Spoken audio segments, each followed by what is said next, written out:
রাজশাহীতে যুব দলের দোয়া মাহফিল অনুষ্ঠিত হয়। বাংলাদেশ জাতীয়তাবাদী দল বিএনপির প্রতিষ্ঠাতা শহীদ প্রেসিডেন্ট জিয়াউর রহমান এবং সাবেক তিনবারের প্রধানমন্ত্রী বেগম খালেদা জিয়ার রুহের মাগফিরাত কামনায় রাজশাহীতে দোয়া মাহফিল অনুষ্ঠিত হয়েছে। মঙ্গলবার 24 ফেব্রুয়ারি 2026 দুপুর 2টার দিকে নবনির্বাচিত 19 নম্বর ওয়ার্ড উত্তর যুব দলের উদ্যোগে এই দোয়া মাহফিল অনুষ্ঠিত হয়েছে। অনুষ্ঠানটি রাজশাহী মহানগরের আওতায় অনুষ্ঠিত হয়। আহ্বায়ক শহীদুল, সিনিয়র যুগ্ম আহ্বায়ক শুভ হাসান, যুগ্ম আহ্বায়ক শাহ আলম বাবু, মোহাম্মদ মজনু, রানা, মোহাম্মদ বাঁধন নাইম, সদস্য সচিব মোহাম্মদ রুবেল। অনুষ্ঠানে উপস্থিত ছিলেন রাজশাহী মহানগর যুব দলের সদস্য মোহাম্মদ সাইদুল ইসলাম, আহ্বায়ক ধলু এবং সনিসহ স্থানীয় নেতাকর্মীরা। দোয়া মাহফিলে দেশ ও জাতির কল্যাণ কামনা করে বিশেষ মোনাজাত করা হয়। আয়োজকরা জানান, ভবিষ্যতেও এ ধরনের ধর্মীয় ও সামাজিক কর্মসূচি অব্যাহত থাকবে। আলহামদুলিল্লাহ রাব্বিল আলামিন والصلاة والسلام على سيد الأنبياء والمرسلين রব্বুল আলামিন। আল্লাহ বাংলাদেশ জাতীয়তাবাদী বিএনপি দল রাজশাহী মহানগরের 19 নং ওয়ার্ডের নতুন যুব দলের কমিটি গঠন করা হয়েছে। মেহেরবানি করে আল্লাহ এই কমিটিকে তুমি কবুল আর মঞ্জুর করেন। আমিন। রব্বুল আলামিন আল্লাহ জাতীয়তাবাদী দলের প্রতিষ্ঠাতা শহীদ প্রেসিডেন্ট জিয়াউর রহমান সাহেব তিনি এই দলকে প্রতিষ্ঠিত করেন।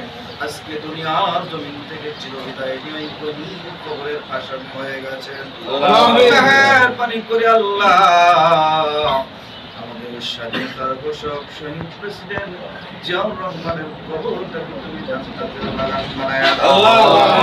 জীবনের সকল গুনাহগুলো মাফ করে দাও। দেশের জন্য যিনি সংগ্রাম করে গিয়েছেন, আদর্শ নিয়ে তিনি সংগ্রাম করেছেন, রব্বুল আলামিন আমাদেরকে শিখিয়ে দিয়েছেন দেশ কিভাবে পরিচালনা করতে হয়।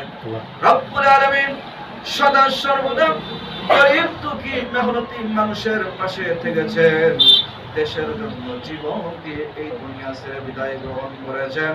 মেহেরবানি করে আল্লাহ তার কবরটাকে তুমি জান্নাতের টুকরায় পরিণত করে দাও। আমিন। রব্বুল আলামিন আল্লাহ যার কথা বললেই না বললেই নয়। রব্বুল আলামিন আমাদের বাংলাদেশের যিনি আপসী নেত্রী ছিলেন, রব্বুল আলামিন বেগম খালেদা জিয়া। রব্বুল আলামিন সারা জীবন ভারতীয় আধিপত্য বিস্তারের বিরুদ্ধে যিনি সংগ্রাম করেছেন, আগ্রাসনের বিরুদ্ধে যিনি সংগ্রাম করেছেন, ভিনদেশী দালালদের বিরুদ্ধে যিনি আপসভাবে নিজেকে নেতৃত্ব দিয়েছেন, রব্বুল আলামিন আমাদের শ্রদ্ধেয় বেগম খালেদা জিয়ার কবরটাকে তুমি জান্নাতের বাগান বানাও। আমিন। রব্বুল আলামিন আল্লাহ দেশের জন্য যিনি সংগ্রাম করেছেন, দেশের বারবার যিনি নেতৃত্ব দিয়েছেন, দেশটাকে সামনের দিকে এগিয়ে নিয়ে গিয়েছেন, মেহেরবানি করে আল্লাহ তোমার বান্দিকে তুমি জান্নাতি মেহমান হিসেবে কবুল করে নাও। আমিন। জীবনের খলকিহি মুহাম্মাদিন ওয়া আলা আলিহি ওয়া নূরি আরশিহি আজমাইন। সুবহান রাব্বিকা রব্বিল ইজ্জাতি আম্মা ইয়াসিফুন ওয়া সালামুন আলাল মুরসালিন আলহামদুলিল্লাহি রাব্বিল আলামিন। তো বাবারা চলো আমি আগে দিয়ে আসি।